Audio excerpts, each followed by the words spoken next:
तो क्या प्रेमचंद अग्रवाल से बीजेपी ने किनारा कर लिया? सूत्रों के हवाले से एक बड़ी खबर आ रही है दोस्तों। खबर है कि मोदी के किसी भी कार्यक्रम में प्रेमचंद अग्रवाल की नो एंट्री हो गई।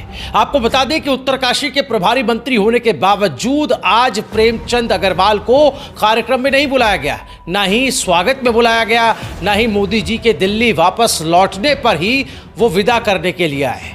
ऐसा तब हुआ जब कई चैनल्स ने अभी ऐसी खबरें चलाई थी कि हाल में पेश हुए उत्तराखंड के बजट को लेकर प्रधानमंत्री नरेंद्र मोदी बहुत खुश हैं। ये भी बताया गया कि वो वित्त मंत्री प्रेमचंद अग्रवाल की उन्होंने सराहना की है। लेकिन जब मोदी पहाड़ आए तो ना मंत्री जी दिखे, ना ही उनका जिक्र ही हुआ।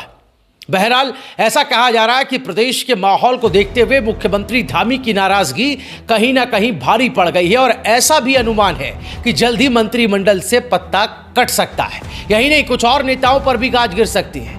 फिलहाल ये सिर्फ चर्चाएं हैं, कोरी अफवाहें हैं या इनके पीछे कुछ हकीकत भी है, ये तो वक्त आने पर ही पता चलेगा। लेकिन इन सब के बीच सोशल मीडिया के जरिए जो एक बात पता चली है उसने जरूर सनसनी मचा दी है। मंत्री प्रेमचंद अग्रवाल के बेटे का एक आलीशान रिजॉर्ट बन रहा है। जी हाँ, ये रिजॉर्ट किस जगह पर बन रहा है वो जरूरी नहीं है, जरूरी है कि वो पहाड़ पर बन रहा है। उस पहाड़ पर जहां रहने वाले बाशिंदों को लेकर, पहाड़ियों को लेकर अपशब्द कहे गए थे। सवाल यह है कि क्या ये रिजॉर्ट सभी नियम कायदे कानूनों, पर्यावरणीय सरोकारों और एनजीटी के गाइडलाइंस को ध्यान में रखकर बनाया जा रहा है? इन्हीं सवालों को लेकर यहां पहुंचे युवा आंदोलनकारी लुसुन टोडरिया।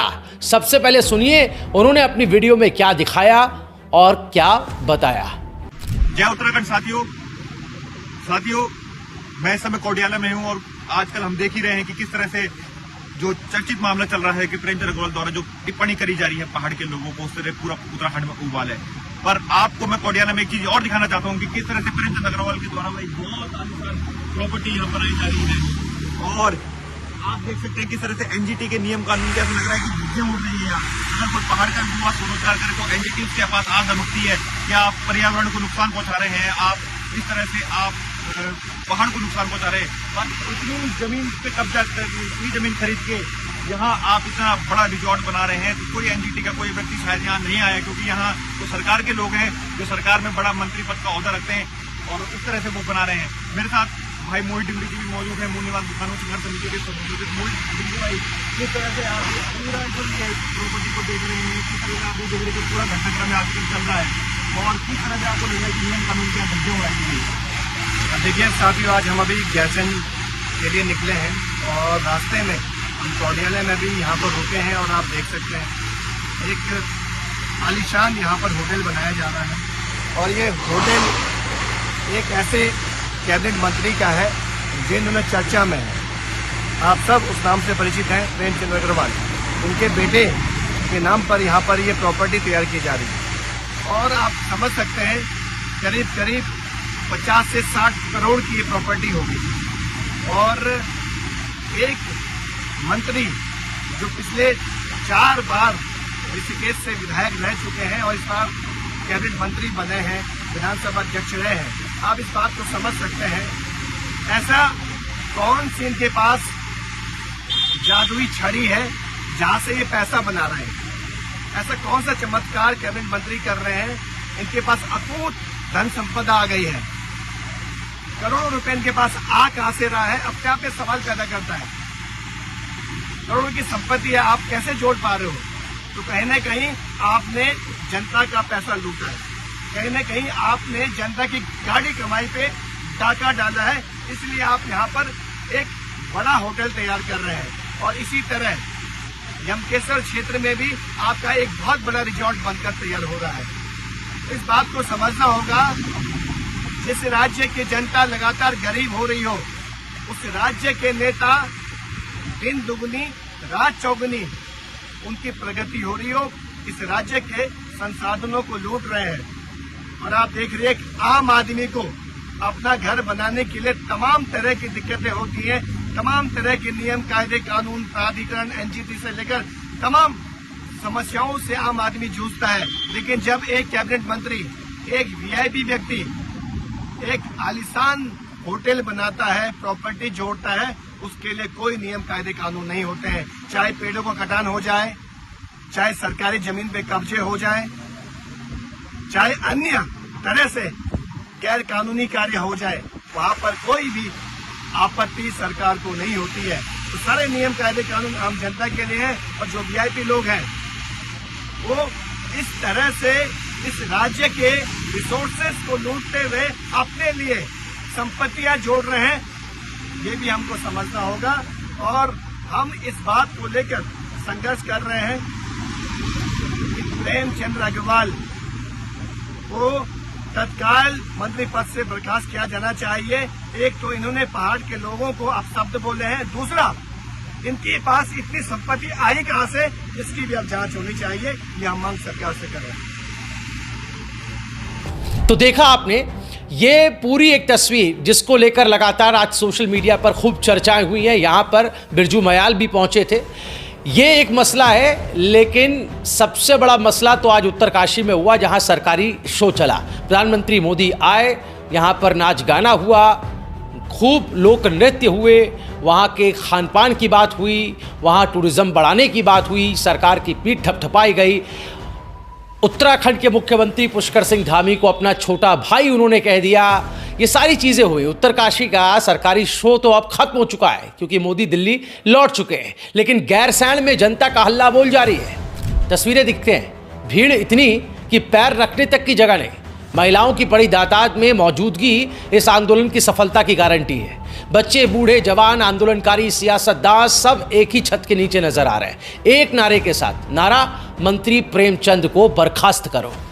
होली तक प्रेमचंद अग्रवाल को बर्खास्त नहीं किया गया तो मुख्यमंत्री धामी को हमारी सारी उत्तराखंड की महिलाएं अपनी जो उनकी चूड़ी टूट जाती है उसको वो संभाल के रखेंगे। और होली के बाद लिफाफे में बाई पोस्ट हर महिला धामी को, मुख्यमंत्री को चूड़ी भेजेगी कि आपने अभी तक इसको बाहर नहीं किया है। ये पहाड़ी स्वाभिमान रैली थी। दोस्तों, मंत्री प्रेमचंद अग्रवाल के खिलाफ यूं तो जगह जगह पर पुतले जलाए जा रहे हैं। ताज़ा तस्वीरें गैरसैंण से आई है, आप देख सकते हैं। यहाँ लोगों ने कुछ इस तरह से मंत्री प्रेमचंद का पुतला जलाकर उसे फूंक डाला, अपने विरोध का इजहार किया और यहाँ पर अपनी नाराजगी जाहिर की।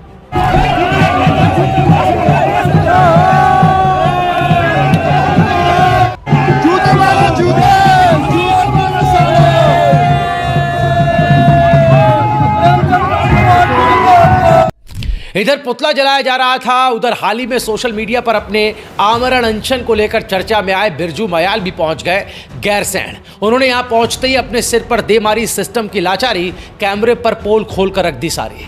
देखिए साथियों, आप देखेंगे सड़क में एक पुल बन रहा है और जो कुछ नेपाली मिलकर डांट पुलिया बना रहे हैं। और आप देखेंगे डांट पुलिया में माल देखेंगे, मेरी खोपड़ी में इस माल को मारेंगे। ये देखिए, ये देखिए,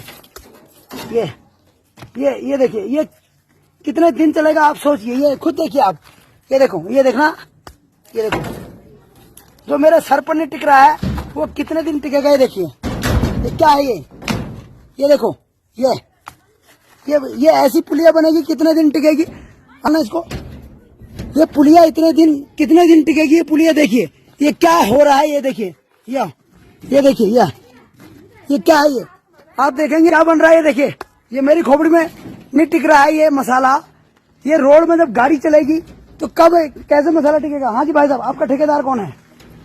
आप इस काम को कर रहे हो, इतना जीरो माल क्यों डाल रहे हो? मेरी खोपड़ी में टूट जा रहा है। आप मिस्त्री हैं, कितने एक का माल बना रहे हो? 18 तसले रोड़ी, हाँ, और 9 तसले रेता और 1 कट्टा सीमेंट। 1 कट्टा सीमेंट। तो ये मेरी खोपड़ी में क्यों फूट जा रहा है इतना? आपको लगा, ये देखो साथियों, ये देखना आप, ये देखो अभी जेसीबी यहाँ पे लगाया था, इसमें माल भरना है ना। अरे तो माल भरेगी यहाँ, इसमें माल भरेगा। ये इतना कच्चा क्यों है? ये देखो, ये मेरी खोपड़ी में फूट जा रहा है। ये देखेंगे अभी गैरसैंण में चल रहा है, तभी जाके अब अगले कुछ दिन में 6 महीने में टूट जाएगा। ये देखो, और ये तो ऐसे नीचे चले जाएगा, मुझे ऐसा लगता है। कौन सी जगह है सर ये गैरसैंण मेरे ख्याल से कोलानी, तल्ला कोलानी में आता है क्या है? हाँ, तल्ला कोलानी गैरसैंण में ये डांट पुलिया बन रही है। डांट पुलिया बन रही है। हमारे विभाग की कमी है, ठेकेदार की कमी है, हमारी जनप्रतिनिधि की कमी है। यहाँ के विधायक कौन है? विधायक यहाँ पे अनिल नोटियाल जी हैं। अनिल नोटियाल जी है। अभी जहाँ पर हम खड़े हैं ये कौन सी जगह है? ये गांव का नाम? गांव का नाम गैरसैंण कोलियाना। गैरसैंण देखेंगे साथियों, और मैं झूठ नहीं बोल रहा हूँ, ये सारी जगह ऐसा ही काम हो रखा है। ये देखिए, पूरा माल ऐसी लगा, ये देखिए, ये पूरा जीरो, ये देखिए। अब अभी से झड़ रहा है ये, बाद में क्या हाल होगा इसका। मेरी खोपड़ी में फूट रहा है, ये देखिए। ये एक मेरे को ऐसा लग रहा है बिल्कुल थर्ड क्वालिटी का माल इसमें डाल रखा है। ये देखिए, ये देखेंगे आप, ये देखिए, ये कोई देखने वाला नहीं। ये देखिए, ये सारे यहाँ पर काम कर रहे हैं गैरसैंण कोलियाना में। ये मशीन यहाँ पर आई हुई है और पता नहीं कैसा माल बना रहे हैं, भगवान नहीं जाने। कितने एक का तकार बना रहे हैं, सीमेंट कितना मिला रहे हैं, रोड़ी कितना मिला रहे हैं।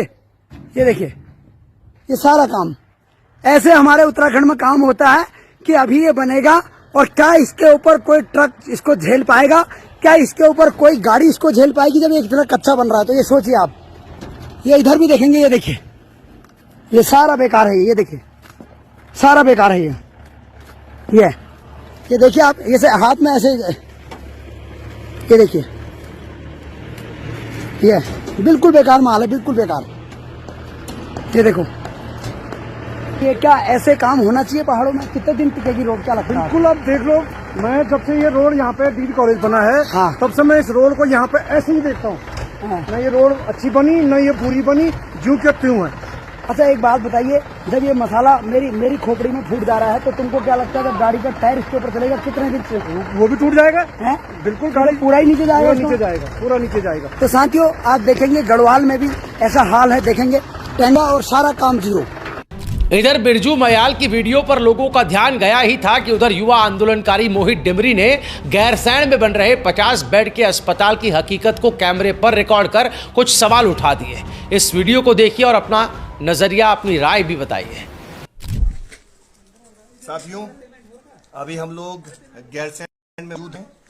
यहाँ पर 50 बेड का एक हॉस्पिटल का निर्माण हो रहा है और पिछले 3 सालों से यहाँ पर निर्माण कार्य चल रहा है। हमारे साथ धन सिंह रावत जी, स्वास्थ्य मंत्री, विधानसभा के अंदर कह रहे हैं कि गैरसैंण में 50 बेड का हॉस्पिटल बनकर तैयार हो गया है। तो मैं धन सिंह रावत से कहना चाहता हूँ, ये हॉस्पिटल आपने तैयार किया है आधा अधूरा, जिसका निर्माण कार्य पूरा नहीं हुआ है, ठेकेदार भाग गया है, मजदूरों के पैसे यहाँ नहीं दिए जा रहे हैं, ये स्थिति हो गई है। तो जनता के साथ आप लगातार छल कपट कर रहे हैं। अब तो विधानसभा में भी आप झूठ बोलने लगे हैं कि आपने हॉस्पिटल तैयार कर दिया है। तो आज हकीकत हम जनता को दिखाने आए हैं कि आपने विधानसभा में जो बातें कही, सच्चाई जनता भी देखे कि कैसा हॉस्पिटल बनकर उनके लिए तैयार हुआ है। दोस्तों, उत्तराखंड के वीर शहीदों ने एक अलग राज्य का सपना देखा था जिसमें पहाड़ों की आवाज सुनी जाएगी, विकास गांव-गांव तक पहुंचेगा और राजधानी वही होगी जहां दिल बसता है, गैरसैंण। लेकिन आज की सच्चाई यह है कि गैरसैंण की चर्चा तो होती है मगर ठंडे बस्ते में चली जाती है।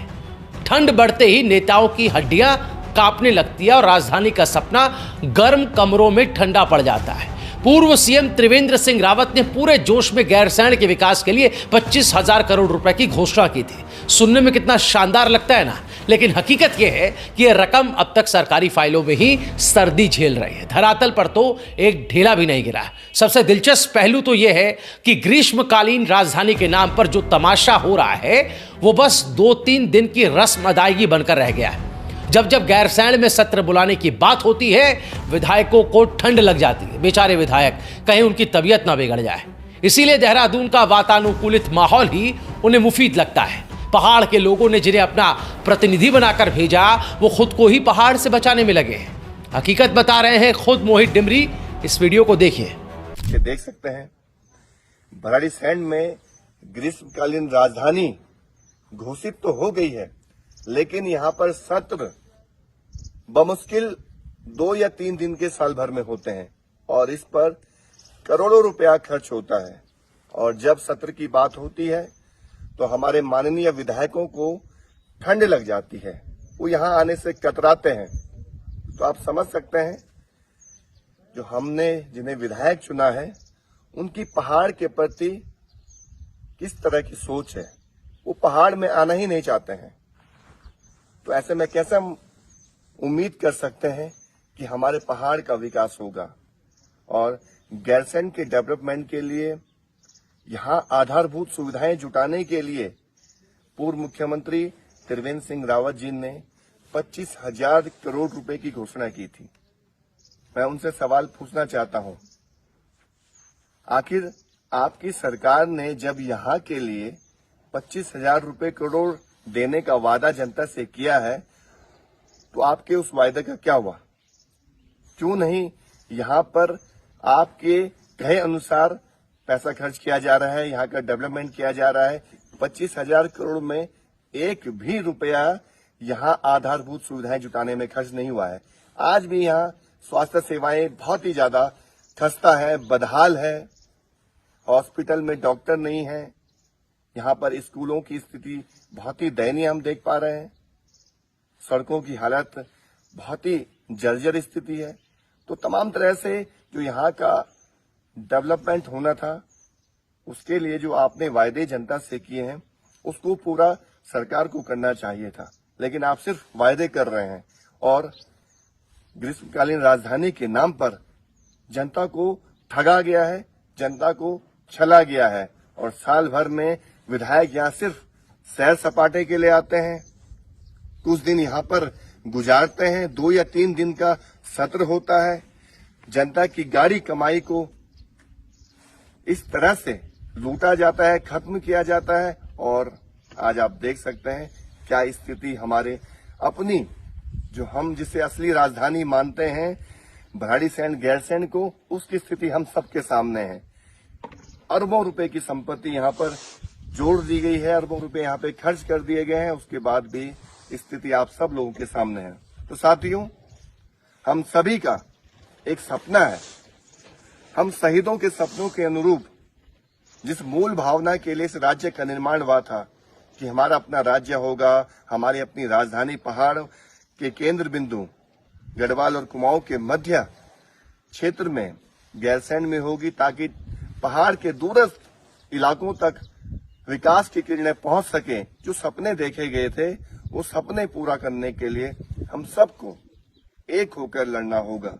तो देखा आपने, लेकिन इन सब के बावजूद जो सपना उत्तराखंड के आंदोलनकारियों ने देखा था, उसे साकार करने का हौसला आज भी जिंदा है। गैरसैंण को स्थायी राजधानी बनाने के लिए संकल्पित लोग हार मानने को तैयार नहीं है। यह सिर्फ एक शहर नहीं है, एक भावनात्मक मुद्दा है जिसे ना तो ठंडे बस्ते में डालने दिया जाएगा और ना ही नेताओं की ठिठुरन इसका भविष्य तय करेगी। तो अगली बार जब कोई नेता गैरसैंण में सत्र आयोजित करने से कतराए तो एक ही सवाल पूछिएगा, ठंड आपको लग रही है या आपके वादों को? गैरसैंण में हुए मंत्री प्रेमचंद के खिलाफ इस आंदोलन पर, इस विरोध प्रदर्शन पर दोस्तों आप अपनी बेबाक राय कमेंट में जरूर बताएगा। जो सवाल इस वीडियो के जरिए हमने उठाने की कोशिश की है, जो तस्वीर दिखाने की कोशिश की है, जो सच्चाई बयां करने की कोशिश की है, इसे ज्यादा से ज्यादा लोगों तक पहुंचाने में आप हमारी मदद करें। इस वीडियो को ज्यादा से ज्यादा शेयर करें। ऐसे ही खबरों और अपडेट्स के लिए, ऐसे ही एनालिसिस के लिए, विश्लेषण के लिए आप देखते रहिए राइशुमारी। हमारे चैनल को जरूर सब्सक्राइब करें। धन्यवाद।